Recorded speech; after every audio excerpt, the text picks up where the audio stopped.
மற்றவங்கெல்லாம் அவருக்கு எதிர்க்கிறவங்க அரசியல் ரீதியாக கொள்கை ரீதியாக எதிர்க்காமல் இந்த மாதிரி பாருங்கள், வெயிலில் உட்கார வச்சுட்டார், தண்ணி கொடுக்கல, சாப்பாடு பாருங்கள். ஒரு தெலுங்கானாவில் கவர்னராக இருந்தவங்க தமிழிசை சவுந்தரராஜன் 2-3 முறை நாடாளுமன்ற தேர்தலுக்கு போட்டி போட்டவங்க, நல்ல வேலை ஜெயிக்கலை. அவங்க காலையில் நான் பார்க்குறேன், அவங்க பிளாக்கில் சாப்பாடு விற்றாங்க. சாப்பாடு கூட அவர் போட முடியல அவங்க தொண்டர்களுக்குன்னு. மாநாடே மத்தியானம் 4 மணி 3 மணிக்கு தான் அனௌன்ஸ் பண்ணாங்க. ஒரு நாளைக்கு முன்னாலேயே போய் அவங்க தொண்டர்கள் உட்காந்துக்கின்னு ஸ்டேஜுக்கு பக்கத்தில் இடம் பிடிக்கணும்னா இஸ் இட் ப்ராக்டிக்கலி பாசிபிள்? சாப்பாடு 4 லட்சம் பேர் 5 லட்சம் பேர் இல்லை 7-8 லட்சம் பேர் வந்தால் கூட பரிமாற முடியுமா?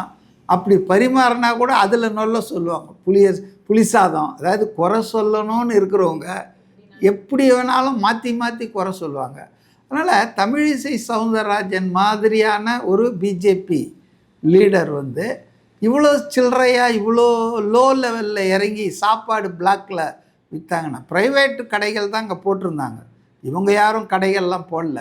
ஆக்சுவலி இவங்க ஸ்நாக்ஸு, அந்த 500 மில்லி இது ஆஃப் லிட்டர் பாட்டில், அப்புறம் சின்ன இது குளுக்கோஸ், இது மாதிரி சில ஸ்நாக் பாக்ஸ் எல்லாருக்கும் கொடுத்துருக்காங்க. பட் இவங்க ஆரம்பிக்க போகிறதே 3-4 தானுங்க. அதுக்காக காலையிலேயே விடிகாத்தால 4 மணிக்கே உட்காந்தா இஸ் இட் பாசிபிள்?